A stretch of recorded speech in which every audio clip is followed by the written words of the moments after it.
Y'all are getting the color of your man's tip painted on your nail. It's an infection.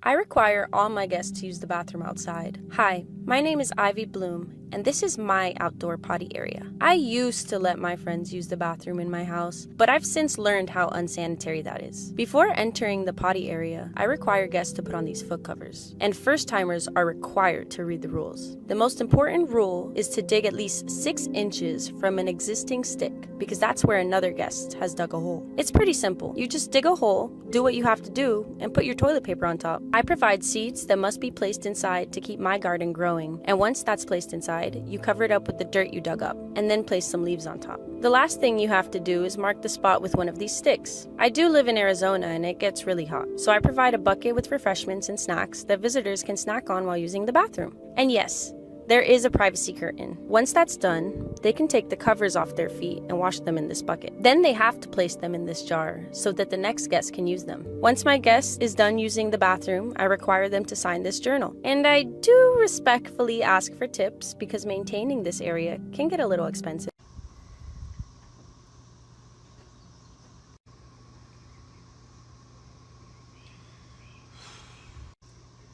So is that your son? What? That kid, is that your kid? What's his name? The fuck? Oh, yeah, you just kind of grabbed him and said that you had a child. Oh, fuck. Yeah, son, what's your name? It's not your fucking kid, is it? No, that's not my kid. And hey, do you remember whenever you pushed that dude that was trying to get into the lifeboat? You just kind of pushed him off and said that we had too many? Yeah? This thing is built for like 35 people. There's like 12 people on it. Yeah, Here's what it's like growing up with strict parents. I didn't have a phone until I was 18 because those things are evil. I wasn't allowed to go to sleepovers, so while my friends were having them, I would be at home without a phone. When I was bad, my mom would hide the TV remote for weeks. But my parents made me who I am today, and I wouldn't trade them for the world. My husband works and pays all the bills, so that means I have to do everything he tells me to do. He woke me up at 4 o'clock this morning and said, "Bitch, the coffee ain't gonna make itself, so get in there and get it done." So I said, "Yes, sir, your master," and I got up, and that is exactly what I did. I ran to the kitchen and got my husband's coffee going. 4 a.m. is a little early for me, but whatever my king says, I will get it done. But to be honest, what else better do I have to do other than make my husband's coffee at 4 a.m.? He also told me that he did not want to see that laundry basket sitting on the table when he got out of bed this morning. He did say from now on, when I take the clothes out of the dryer, I need to have them folded and put away immediately. Of course, I will be doing that, and I think that he has my best interest at heart when he tells me that. Y'all, I swear this is the best homemade iced coffee you could ever make. It's so good. And way cheaper than going to Dunkin' or Starbucks. My husband told me that my chore for the day while he's at work is to sweep and mop the entire house and wipe down all the walls, so I will be getting that done. At this point, I got my husband's morning shower running, and he was in the shower, so I had to hold the drink for him and let him take sips here and there while he showered. But anything for my king, I hope he loved it because that's all that matters in life. Bye. How to know if white cock or black cock is right for you. Let's talk about it.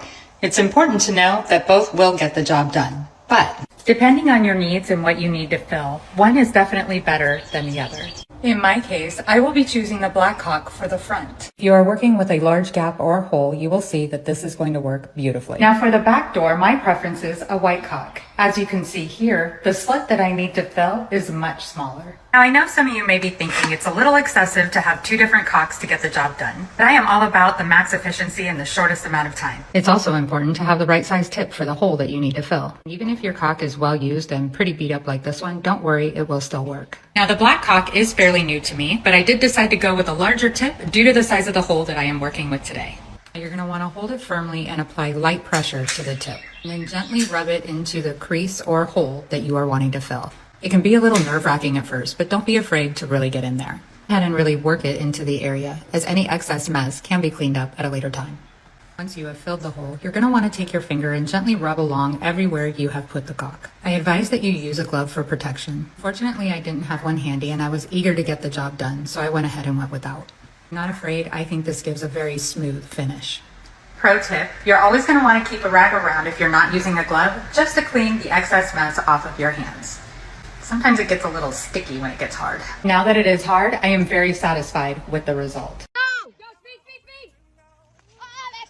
All right, stop. Elaborate and listen. The video you're about to see is proof positive in this world that the spirit of Gen X is still alive. Now, I want you to control yourself and not comment about the helmets. They're a good thing. And also, yes, this kid stopped because he was scared. But wait, let's see how this plays out. You got this. That was literally perfect. Just keep your speed. You'll go right over.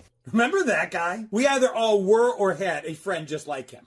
No, you won't die. You got this. Side note, when you hear somebody tell you you got this, yeah, they're out of ideas. They're out of things to say. And that's the best they got. You most definitely do not got this. Okay. You'll be okay. You got it. You guys are trying to kill him. And there enters the voice of reason. You never listened.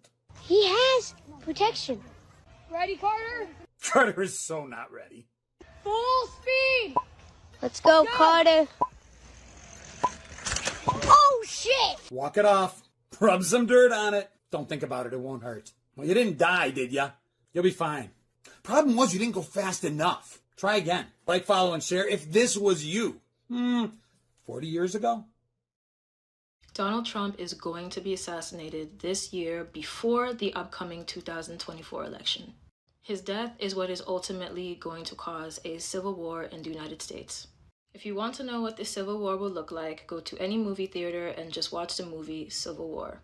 That is exactly what will happen in the United States. It is not just a movie, that will happen exactly how you see it in the movie theaters. All of the rich will die and only the poor will survive. If you are poor and you are watching this, just hold on a little bit longer. I'm going to set you free very soon. You will need to flee the United States and go to any other country. But there is only one country that you cannot go to. Those who are meant to hear this message will understand immediately. Don't worry about selling your house. Don't worry about saving money. Do not worry about money. I know that you cannot afford to leave the United States.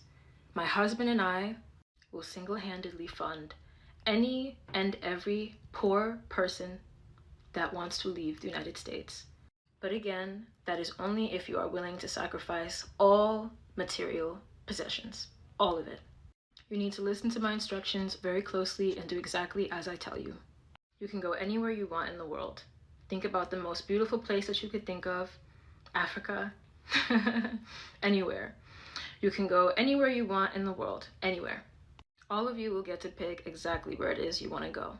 Whatever is your dream place, the place that you've been just wishing that you could live forever, that's where you can go. When the day comes, the only thing that you're going to bring is your phone, your charger, and your loved ones. We will pay for your flight to go anywhere in the world that you dream of living in. Any flight that we pay for is safe. Is safe and is guaranteed to not crash. As long as we pay for it. You will need your phone because I will communicate to all of you via TikTok. And you will bring your loved ones. When you get to your destination, you will officially be free. My husband and I will pay for every flight until every last poor person is evacuated from the US. When we're done with our mission here, our family will relocate to Italy. As soon as we land there safely, the US borders will be closed. And that is when the Civil War will start. If you want to know how it will happen, watch the movie Leave the World Behind. That is how the Civil War in America will get started. And if you want to know what it will look like, again, watch the movie Civil War. You will need to repent. You will need to sacrifice all material things, and completely surrender your life to God. Once you do that, you will be accepted into our kingdom. The United States will be completely destroyed. Baby. Yeah. What did the bartender say to the horse? I don't know. What? Hey. But that's not the full story. It's is the it? no. It's the No, another you're joke. withholding information. Yeah, really. because after the bartender said, "Hey," he then said to Stephen, the horse, of course, "You're in here a lot. What's going on? Is everything okay at home? Because you're always smiling, but I see a darkness in your eyes." Where is this going?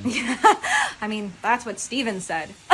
Steven said, "Where's this going? I mean, I'm fine." And the bartender said, "Fine doesn't always really mean fine, though, does it?" I guess, yeah.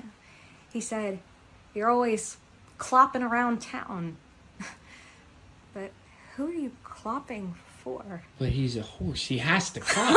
Oh, you pig. You're just like the rest of them. Thinking that just because he's a horse, that's all he can do. All he can do is clop with his little horse cloppies. No. He's a dreamer. And he's got dreams outside of clopping. Like what? Like dreaming of wishing that his childhood would have been different. And if it had been, what would things be like now? Stephen has a chance. No. Nope, and that's why he's here. Drinking day in and day out. So when the bartender says, "Hey," Stephen says, "Make it two hays." Like the food, because horses eat hay. Yeah. Yeah. Yeah. So anyways, I'm late for work. But good talk. Yeah. Yeah. Sure. Love you. Love you. Hey, and nay, I gotta go. Okay, see you, baby.